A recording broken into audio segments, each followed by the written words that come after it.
大家好，我是大宇。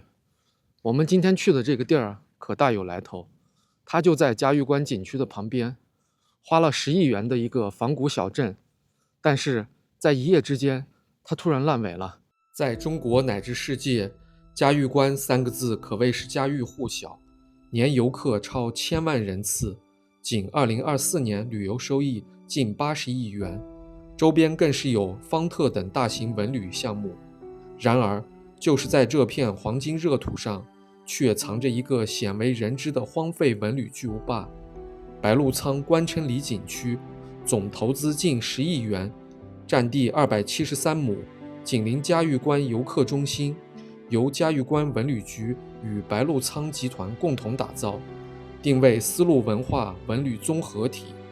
2021年開園即巔峰，年接待遊客甚至飆至100萬人次，核心劇目《天下雄關》更是累計吸引8萬人次觀看，這使得無數商戶前來投資，眼看形勢一片大好。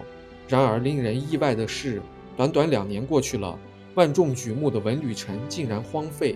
如今整個景區人去樓空，上百商戶關門歇業，博物館、電影院倒閉，唯一存活的商旅酒店，日均住客不足10人，場面令人唏噓。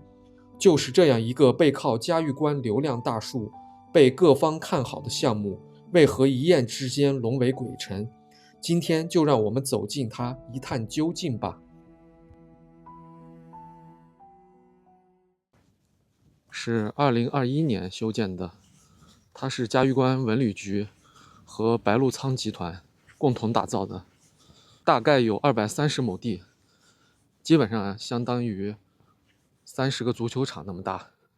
這裡面有客棧，有博物館，有展覽館，還有大型的遊樂設施，以及酒店、風情街。聽樣子感覺能跟恆大有一拼。但是它在2023年的時候就已經開始運營困難了，大概在24年的時候就徹底停止運營了。25年一整年這個地方就這麼撂荒着。這邊的塞外湖鍋也停止運營了，我們從這兒去看一看。它的門上還有一個漂亮的年畫。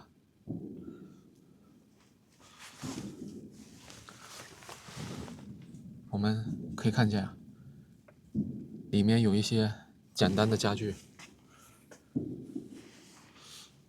這邊的老闆真的是血虧。我從網上看，有很多在這投資的老闆，現在還在打官司，因為這個地方它的運營停止原因也很多。從網上看，說這個地方修建之初就存在土地糾紛。目前嘉峪關遊客景區還在旁邊，但是白鹿倉這邊已經停止運營了。看來它和嘉峪關遊客景區應該是2個系統。這邊還有一個哨所，這是一個仿古的院子，前方還有一個點將台。在嘉峪關的第一東那邊也有一個影視基地，也有一個點將台。可以看見對面這些仿古的建築現在都已經荒廢了。前方那一大片區域都是這種狀態。當然，這種人造的仿古小鎮，它的運營模式也非常簡單，因為沒有任何歷史和根源，基本上吸引遊客就在這裡玩。但是嘉峪關這邊的冬季非常漫長，很多景區它都受季節的制約影響。比如在嘉峪關遊客中心旁邊的方特，它在冬季的時候基本上都是閉園。但是我們現在到的這個地方，它和方特不一樣，這個地方應該目前就是停止運營了。這兒還有一個雄偉的白鷺，因為是白鷺倉集团联合打造的，所以这个地方到處都可以見到這個白鷺的身影。這邊還有天水麻辣燙，還有影院。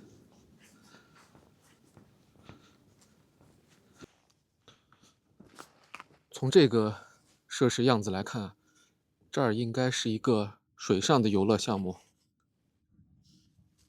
還有這種空中的吊橋。那邊還有一個大大的觀景台。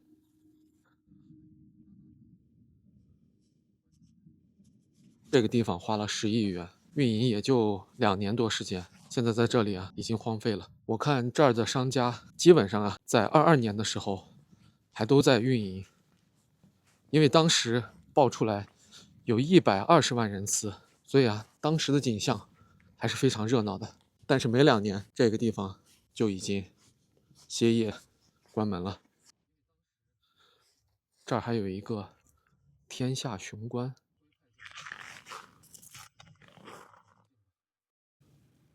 這邊應該是沒有施工完成，就荒廢了。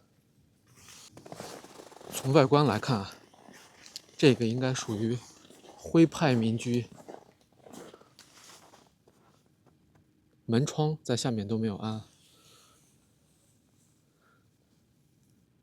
上面還是木質結構。我們進去看一下。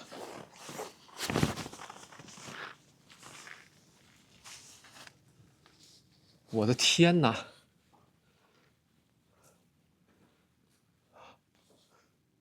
感覺還是挺有氣勢的。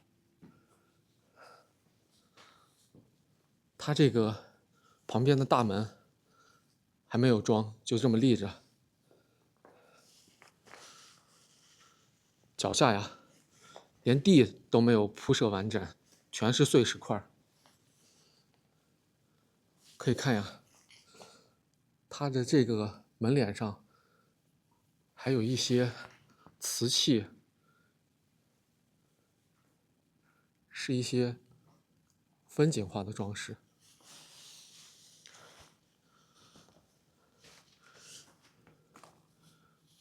哦，這個上面的橫樑都已經架設好了。這裡面還是毛坯呀。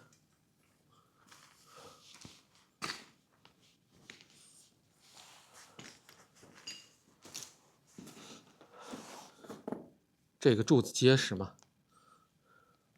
不會倒塌吧？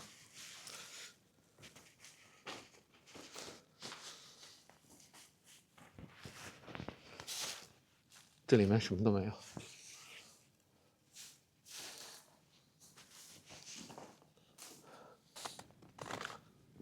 這個裡面當時是不是規劃要做客棧呢？我看這邊的建築都是毛坯，而且啊，從外表來看，打造的都是徽派建築。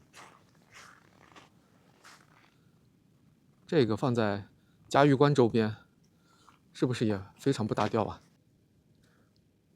我看這下面還挖了一個水渠，當時應該是規劃下面還要做一個小湖吧。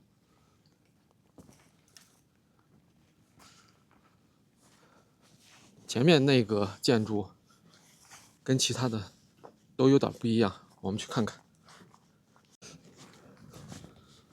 整個建築都是用木質來打造的，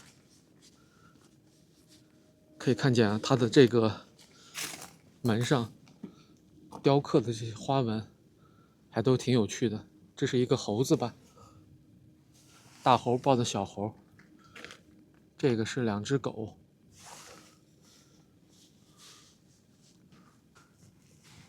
這個門扇就隨意的擱在這兒了。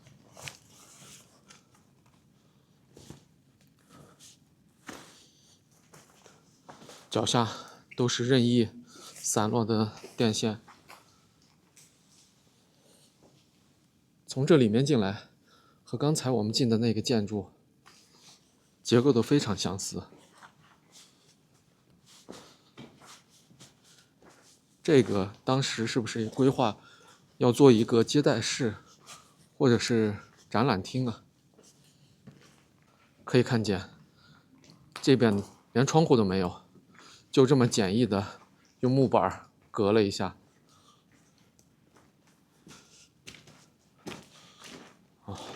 地下非常难走，都是碎石。這邊的電箱已經安好了，但是沒有接通電源。好吧，讓我們從這兒出去了。從剛才的仿古建築過來以後，這兒還有一個白鹿隱居度假酒店。這個酒店啊，目前還在運營，但是人應該非常非常少。旁邊就是我們剛才看到的那個大型的水上遊樂設施。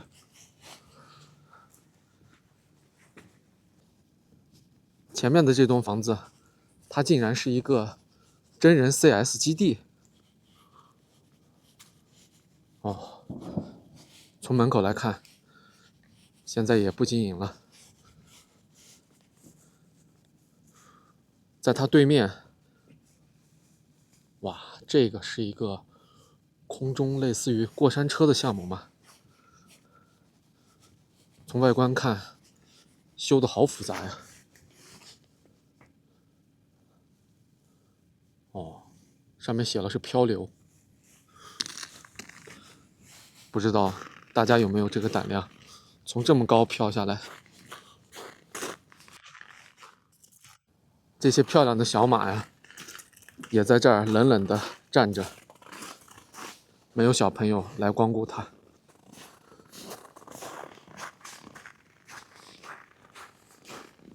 我看這邊的小店基本上都有門牌，之前啊都在經營，应該在22年的时候生意相当好啊。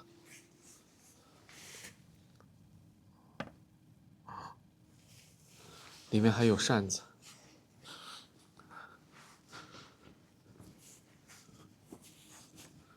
真的是太可惜了。這邊的餐館都是以絲綢之路為主題的。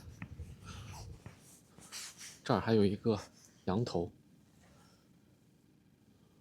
學美術的同學應該都知道，畫靜物會畫羊頭吧？這是一個收藏館。哦，我看見它的這個窗戶裡面啊，還有很多收藏品，可以看一下。哦，太黑了，看不清。但是我看見裡面應該還有東西，老闆應該是也不想要了吧。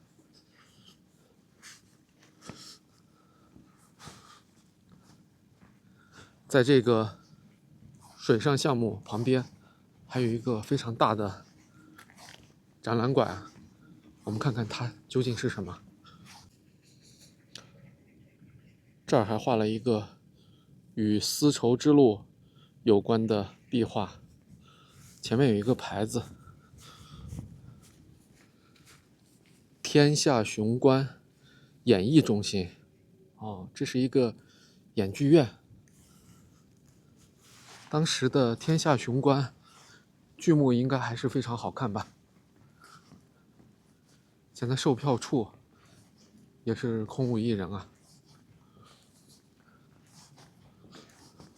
我现在待的这个时间已经是中午的11点了。这个演剧院现在也大门緊閉，一點也看不出有營業的跡象。哦，裡面還有一些易拉寶。看來這個劇院也徹底荒廢了。這些是12生肖，是一個猴吧？